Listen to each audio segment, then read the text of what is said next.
11 league games left to go for both these sides, but will any game be bigger than this one here today? The two best teams in English football in recent years, two of the most prolific forwards in the game, and arguably the two most influential coaches in modern football, all going head-to-head here in front of a bigger, better Anfield. This one promises to be iconic. Loading, track with the lyrics like I'm bowling. Pushing on, keep rolling. No one listen, but I told him one more time. Your favourite MC's bronze or silver. These raps you are golden. Cards on the table, there's no folding. Spit bars on the clock holding. That's irrelevant, memory like an elephant. Keep your heart beating, know that it's silicon. Get mad, but always benevolent. Always moving up, just leveling. Constantly telling them, rhyming, rigging. Cycle through these streets, I'm pedaling. Hibernating the ball, she's back again. Oh, cause a little fire on the track again. Man, the music comes out like an icon. Yeah, if you want buff, we can go psycho, head to head, bar to bar, turn the mic on, turn the music on, vibe like an icon.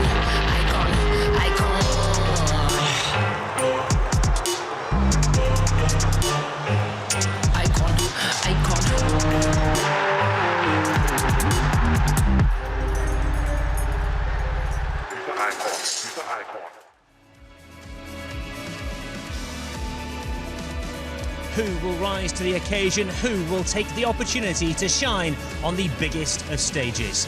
On the one hand, it is just 3 points up for grabs. In reality, it could be so much more.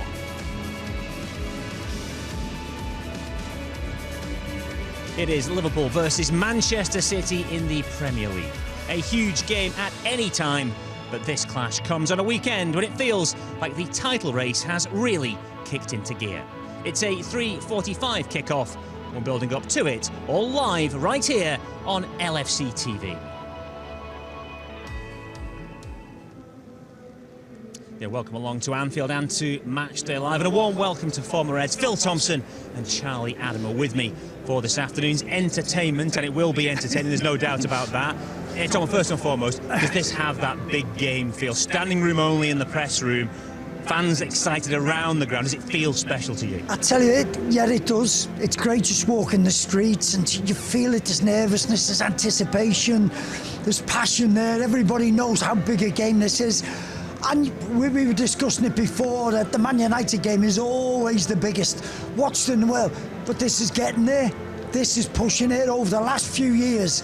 This has become massive because it has mattered more than that most of the times, and none more so than today.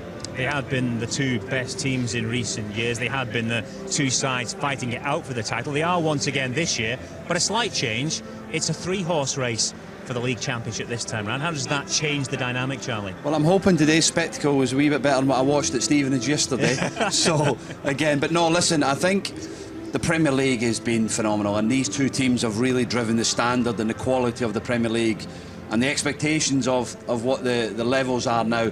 But Arsenal they're coming, aren't they? The performance yesterday, they dug in deep, they got a good winner there against Brentford, and it seemed to be the last few seasons that they three are now starting to pull away from everybody else, and you know, if they can hang on the coattails, then it'll give them a chance. But these two teams today, I'm really looking forward to the excitement of it's building, and it's the two best teams for me in Europe, but also in English football at the moment. Yeah, if we look at the top of the table, we can see how tight it is. Just 2 points separate those three sides. We should also point out that Man City host Arsenal on March 31st as well, so that could change things slightly in the title race moving forward. But yeah, looking at that, it underlines this one won't be done today. Nothing will be decided today, and Jurgen pointed that out, Tomo. And exactly, the 10 games to go after this, no matter what happens. The thing is, the three teams that we're talking about, we're all on a roll. Nobody looks like losing at the moment, and yeah, you know, maybe we'll draw or something like that, but you can't see these teams slipping up, and it's wonderful because there's been some great football. Charlie's just saying there, Arsenal making sure performance against Sheffield United was quite sublime, some great stuff. So these three teams going for it, it's going to be really hard. Yes, it's not going to be settled today, but it'd be a great point at this one being here at Anfield. There's sort of different narratives around the three teams. From Liverpool's point of view, it's about the fact that it's, you know, Jurgen's last season, the fact there's already a cup in the cabinet, the fact that he's played so many kids and had success this campaign, all that blends in, doesn't it? There's a desire for him to finish on a high after all he's done here. Yeah, of course he does, and he wants to win the big trophies, and he always said he would deliver the big trophies. But what I love about these three teams are the three sort of different styles within it. Liverpool really aggressive in terms of their pressing and tempo and what they do. Man City want to play, they want to build, and Arsenal have a bit of similarities to Man City because of Mikel working with Pep. But I just think this Liverpool team and the dynamics of what is going on through the whole football club with Jurgen leaving, the supporters they're itching now to really go and win another big trophy, and that performance that the kids showed in the Carabao Cup the other week has really given them a whole belief in terms of what this football club's doing and trying to go forward. His leaving and his announcement seems to have galvanised the whole place. The fans, everybody, it's like there's a meaning for it. There always was, because it was massive. We were in 4 trophies, and yet it's given it something else, and yet we have struggled. But I don't mean struggled, but because they're having all the young lads, ours has been a little bit different from Man City's and what Arsenal's is. And we've had to delve deep, and we've done it time and time again. Do you think his announcement was partly because of he knew what the injury situation was, how he knew what was coming up the next few weeks, with having to maybe bring the kids in to re-energise the supporters a little bit? You know, was there a little bit of thought into that? But like Phil said, how this club's galvanised in the last 3-4 weeks since the announcement has been phenomenal, and you know, the supporters will really be coming here today expecting, you know, big performance and a big result. I think if Liverpool's title charge has been a little bit unexpected, City's has not been unexpected. Everyone assumes they will be in the mix every single season now. And I guess the narrative for them at this stage of the season, for the pro-City people and for a lot of the neutrals, is that they'll just inevitably get into their stride and the other teams won't be able to live with them. That's kind of part of the difficulty in overcoming City, isn't it? Is there's an assumption that they're just such a machine, you can't stop them once they get going. And that's it. Listen, we can say what we want about them. You have to admire the way they play. And they've accumulated 2 great sides. And that's why they've always gone on to look as though they can win trebles, win quadruples, because they've got wonderful sides. There's no problem with that. It's how they play football, and it's been wonderful. Yeah, a lot of people don't like it because it's slow build-ups at times, but they use that then to go quickly. It's slow, quick, slow. They do all that sort of thing, but it's only to be admired. And then being around the Premier League now has been special, particularly with Guardiola. And I think them being up, listen, I've said it many times, without Liverpool, we wouldn't have had a title race for many years. And I know Arsenal came to the fore last year, but they've been quite sensational. And come a certain point, they seem to gather pace. And as long as they keep the players fit, they know they will always be in there with a title challenge. Yeah, you mentioned earlier that Arteta learned at Pep's feet for a spell, and that's influenced the way his team have developed. What do you make of where Arsenal are at now, given how close they came last season, what maybe they've learned from that experience? They'll have learned a lot, and I think Liverpool have learned a lot. That what Liverpool will learn is that how close they've been in terms of just 1 point here and there each season, why they've lost the title. You reflect on big performances, but Arsenal at the moment just seem to be grinding good results, getting late goals, performances, winning 6-0, you know, then playing against Brentford yesterday, winning 2-1. They're the performances you need, and they're the results that you get. But no, listen, Arsenal got top players, some world-class players. I just think that what will stop Arsenal is just that one prolific scorer that's going to get them over the line, and that's what I feel, because ultimately if you see what Mo Salah does, what Erling Haaland does for Man City, I don't think Arsenal really have somebody that's got their numbers yet. The interesting thing at the moment is that they're spreading the goals around. That's the what difference, isn't it? So, Charlie, you know, there's 5, 6, 5. You know, they've rattled in the goals to sort of say, do we need a striker? Man City were exactly the same before Haaland came. They were still winning the league, but they said with Haaland, and what did Haaland bring them? The Champions League, which is what they wanted. So having that centre forward, I get. But this Arsenal team seem to be developing. The 2 centre backs now are proven Partnerships. Unbelievable. Yeah. They are so quick. They're cool on the ball. They have that. Declan Rice has been a game changer for them. Odegaard is getting better every week, never mind every season. And then you've got Saka and Martinelli. And yes, you'll come down to who's the one up front. Havertz has come to town just at the right moment. Big wins recently, though, and they have scored goals in those recent games, 26 in the last 6 Premier League outings. Is that helping convince themselves that they're part of this title race as well? Because from the outside looking in, it was like, well, it's City and Liverpool, they're the better teams maybe, but now Arsenal have kind of crashed that party and are showing they deserve to be there. The outside will always talk about Arsenal now, but Mikel will have and it looks like he's got a group that are together. He believes in what he's trying to do. He's trying to build the football club. He's built that squad, and there's a real belief within that squad, and that's all that matters. It's not what everybody else thinks. You don't have to worry about the outside. If you believe inside your football club, like Man City do, like Liverpool do, like Arsenal do, that they can win the title, that's what you need. And ultimately what you do is, when you do have a setback, you'll bounce back straight away, and that's what these big clubs have done recently in terms of performance. If they drop a point, they come with the next one, they put a big performance on the next week. So I just think it's going to be 11 games to go. I think it's going to be an unbelievable end to the season, and let's say we've stood here as a Connections of Liverpool Football Club. You know, you're hoping that you're on the end of that title lift at the end of the season. So many subplots at play here today, Tom. And one of them is the fact that today could be the last meeting between Jurgen Klopp and Pep Guardiola, at least in the Premier League. You touched on it earlier. Just sum up the impact these two men have made on football in England. I think their impact is huge, absolutely huge. Jurgen coming into it with the Gegenpressing. Remember the early days, Gegenpressing, that's what it was called. And he had the players, will have pictures of Lallana falling into his arms at Spurs in the very first game. But Pep Guardiola, when you think of it, even when he was at Barcelona, it was the tiki-taka football, 6-second rule. We lose the ball, you've got to get it back within 6 seconds. People forget about that. That wasn't sorted that long ago. He goes to Bayern Munich. Again, he is just successful. And his brand of football and his belief in what he believes in to give the players that belief to go on and win and succeed has been just monumental. So the battle between the pair of them, I think we've all had the benefits of it. Yeah, Jurgen just edges the head-to-head between the two managers, interestingly enough. I think it's fair to say, Charlie, and I think both managers have alluded to the fact they've both made each other better as managers. Of course. I think absolutely they've driven each other on as managers. They've had that relationship in Dortmund and in Munich.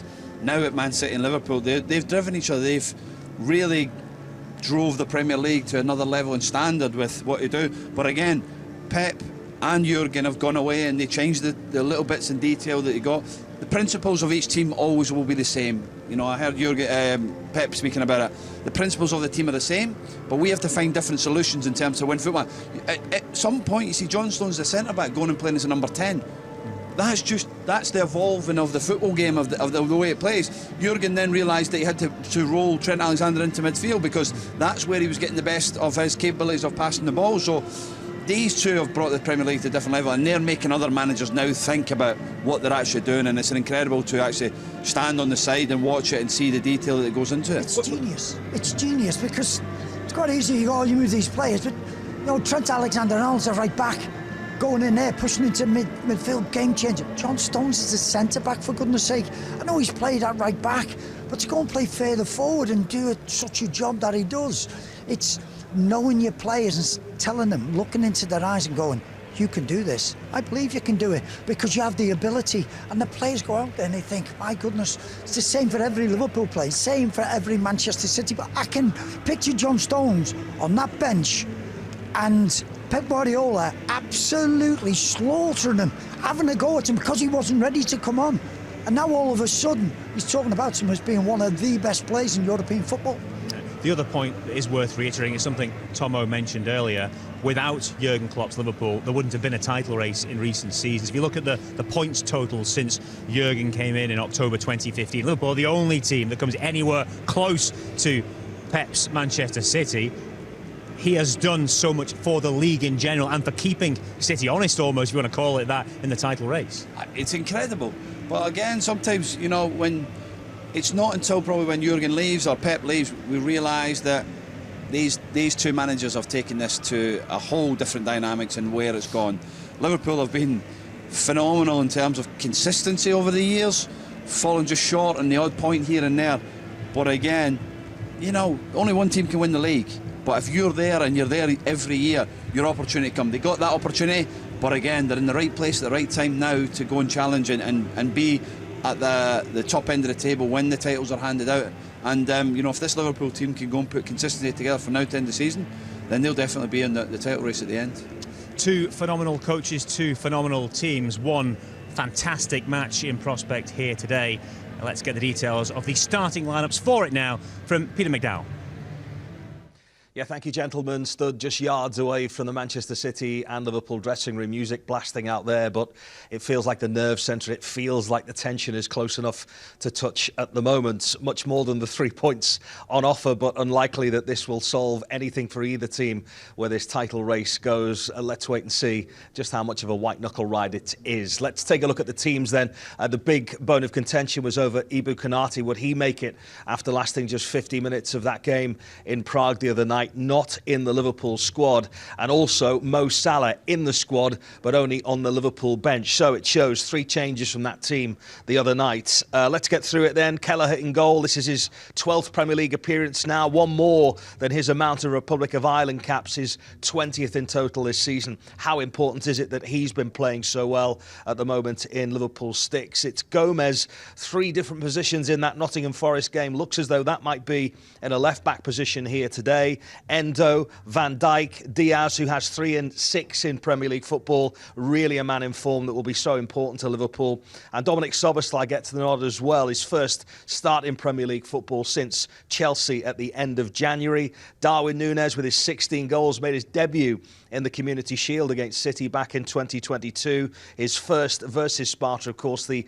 1000th goal under Jurgen Klopp. McAllister, 6 involvements in his last 6, will be so important to Liverpool today. And what a big vote of confidence for Harvey Elliott as well. Man in form, his 150th club appearance today. Jarrell Kwanzaa as well, 8 Premier League appearances, won all 8. What a job he has on his hands today.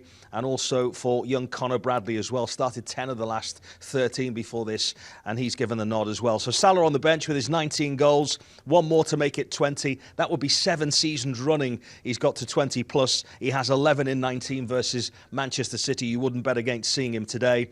And also Andrew Robertson, who will be disappointed, no doubt. 30 tomorrow, Andrew Robertson amongst the substitutes with a bit of experience in there with Gakpo, but a young bench as well. Amaro Nallo amongst the subs, the only other recognised centre-back for Manchester City as well. So to put Liverpool's return to form in context, it was a 19-point swing at this point last year. There's just 1 point in it. And Manchester City, of course, between them and Liverpool, have won the last 6 Premier League titles. 2 genuine heavyweights that are preparing to bite down on the gum shields and go at it toe-to-toe. They make 2 changes from the team that played against Manchester United. So Akanji and Alvarez in. There was a concern of Adoku. He is in the Manchester City squad, but only amongst the substitutes. Diaz also drops out. So their team in full then. Ederson in goal. Just 3 clean sheets in the last 10 matches, Man City. Liverpool will feel it's a back 4 that will offer them opportunities. Rodri, such a top player for Man City and in Premier League football across the piece, unbeaten in his last 40 appearances. It's a run that stretches now over a year. Foden enjoying his best season yet, 11 goals, 7 assists already, 18 goals in all competitions. And De Bruyne, since coming back, he's averaged a goal or assist every 53 minutes, 2 away from 100 City goals now, and Alvarez and Haaland up top. His goal in November, his 50th Premier League goal in 48 games, 7 in his last 3 for Manchester City. And Manchester City haven't beaten any of the top 5 this season. Liverpool simply have to ensure that that's a record that still exists come 6 o'clock tonight. Thank you, Pete. Yeah, team news in these games is always fascinating. People will dissect the decisions of managers. Tom, we're looking at that selection by Jurgen Klopp. I guess the thing people will point to at first is what he's decided to do at left back. What do you think he's weighed up in choosing to go with Joe? Well, I said in the preview show on Friday, not that sort of great knowledge, but Joe Gomez has not done a lot wrong. No matter where he's played, he's excelled. He's been very consistent. Robbo, since coming back, it's no great slight against Robbo, but he's searched for his top form since coming back from his injury, which does take a while. So I can see Joe Gomez coming in there. A little bit the same with Mo Salah. I did go with Cody Gakpo, but no problem. Harvey's played really well. He's really testing his energy levels with young Harvey. But Mo not starting doesn't surprise me in a little bit of a way. He'll probably look to bring him on, make an impact if needed in that last 20 minutes or so. Yeah, I guess if you're in the City squad looking at that team sheet, inevitably you'd be like, well, I'm glad Salah's not starting. It's just the human nature of it, given his record in this fixture. Absolutely. Man City will be delighted Mo Salah's not playing. But again, you know, it's an opportunity for the lads coming in. Is there a wee bit of Joe Gomez might do a wee bit of man-marking job on Phil Foden today, and he might go and follow him wherever he goes to nullify that. Because listen, for me, he's one of England's two best players at the moment. Him and Bellingham are the two best players, and he's in great form. So you have to respect what Man City are bringing to town, and that may be something that Jurgen's thinking about, playing Joe Gomez at left back, Foden coming on that left hand side all the time on his left foot, and maybe coming onto Joe's natural side. So yeah, a lot goes into thinking about what teams you're going to bring, but no, Liverpool will really want to make an impact in this game, and if I was Man City, I'd be happy Mo Salah sat on the bench. At the start of the season, if someone had said we'd be lining up in a potentially decisive game in the title race with Jarell Kwanzaa, an academy lad at that point, facing Erling Haaland, I think people would be worried. But based on what we've seen up at this point, I'm not worried at all. That the boy is one of the coolest customers around, and has shown in pressurised games just how good he can be. It's not worried him one bit, has it? Whether it's coming on in the Carabao Cup, whether it's starting in European games, it doesn't matter to him. He is so cool, and he's been like that all the time. I say very early in the season when I seen him playing in one of the youth games at the AXA, I was blown away. I said, who is this kid? Where's he been? He was away on loan last season. He was unbelievable, like a Rolls Royce. Good reader of the game. You never see him sort of going to ground unless he has to. So I've no problems with Jarell Kwanzaa starting a football match. I think he's always up for it. The big thing is, will Haaland sort of go up against him all the time and sort of put him under big pressure? That's when we'll really see him. So it's a great test for the young man. At the top end of the field, no one scored more match-winning goals in the Premier League this season than Darwin Núñez. Jurgen was asked over in Prague post-match in midweek if something had clicked in place for Núñez. Do you see him getting into his groove more and being the potent striker we thought he could be more regularly now? I've said on this show before, it takes time to settle. But again, there's something clicks.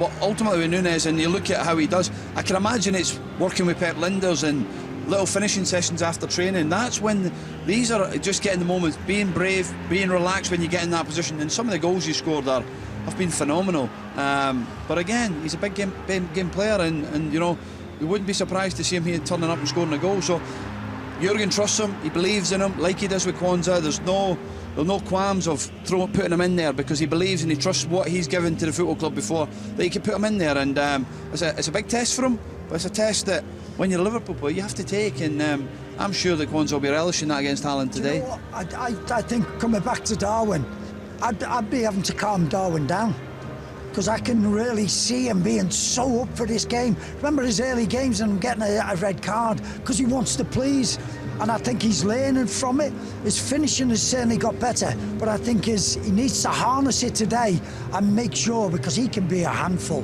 and I think he's going to keep himself calm. He'll produce. I've seen you around the big games. I don't think you're the person to calm anybody down, to be honest. No. Right? In terms of the top end of the field, one of the things is taking chances. Liverpool at home games generally average about 25 shots on target. In the last home game here against City, that was down to 16. You'll get fewer opportunities against a team like City when they come along. Be clinical. Yeah, of course, but you have to be clinical. You'll get there will be chances here for Liverpool today, just because of the natural of the game, and this crowd will roar, and Man City will make mistakes, and how Man City want to play, they'll give you the opportunity. You have to just be clinical. You have to have that cool moment, and I think in the last few weeks, months, Núñez is starting to realise when he's in front of goal, having the calmness to really go and finish the goal. So hopefully he has that opportunity today, and he shows his quality. Any surprises in the City lineup for you, Phil? Or is this by and large what you expected Pep to go with? Albeit they've got so many players on which to call. So many players. I just said, who was it? Ruben Diaz Diaz isn't playing, yeah. Yeah, but they've got so much quality, and they can pick two really good teams, and it doesn't surprise me. None of them probably going as strong as Pep would want to. He will have looked at his side, had a look at them in training, seen who was on it, and he's gone with his best team. It just depends on who plays at left back, isn't it? You know, again, Pep might have thought about Salah playing on the right hand side, and maybe putting a Kanji who's a bit stronger, powerful, maybe wanted to play him against there. So when there's no more Salah, then things might change. They'll adapt to that. So yeah, Ake might play left back. So no, I don't think it's a surprise. Diaz, I think, for me, as a world-class defender. So, you know, he's got a lot of talented players to pick from, and he's just gearing himself up for an unbelievable match. 399 days since Rodri lost a game with Manchester City. Is he the most essential cog in the Man City machine? I think he just keeps it ticking along, and it's wonderful. It's just like a wall in there. They play it into him, and at times he's just there, lays it off. He lends the ball to people, and like, if he can, he gets free, he gets the shout, he turns, he passes it forward, because that is essential with them. Years ago it'd be, ball goes forward, it's got to go forward again. They don't mind going the long way round and going back to the centre-backs, getting it back again until he can turn, and then he gets it between the lines again. He is the best at what he does in the world. Yeah, he is a key player for Manchester City today. OK, as ever, you can follow the game live with our audio commentary. Steve Hunter is our man on the mic. He's way up behind us in the main stand. Steve, it goes without saying that this one today is the big one. Thank you so much, Mark. It is indeed, isn't it? I mean, every game at Anfield these days is big, but this is big, isn't it, with a capital B? I don't think, personally, it's a title decider. A lot of people, I think, are trying to say that, but for me, it's all about what we do here on the day. There's a long way to go. There's a lot of twists and turns, but the power of Anfield means something. We know it does. We've got that extra roar with the opening recently of the upper tier in the Anfield Road end, and, you know, and what a record we've got here at Anfield against Manchester City. You know, we've only lost one of the last 20 against Manchester City here at Anfield, and that defeat, don't forget, was behind closed doors. So, you know, when the fans are here, they're going to be well up for it, as always. Absolutely well up for it. We've seen it before. There's no coincidence. It's not a fluke. It makes a difference. The power of Anfield can help and provide that extra edge you need to try and win a game, and we're certainly hoping that will be the case again here for Liverpool today. Well, of course, last season, well, we didn't have too many moments to celebrate, did we? But one moment we did was at Anfield. Mo Salah's goal. We'll set up for something like that again. Let's enjoy it now. De Bruyne will plant it into a dangerous area. Now break. He's got to break. Alisson has spotted Salah up there, by the way. Oh, and he's won! Mo Salah clean through on goal! Yeah!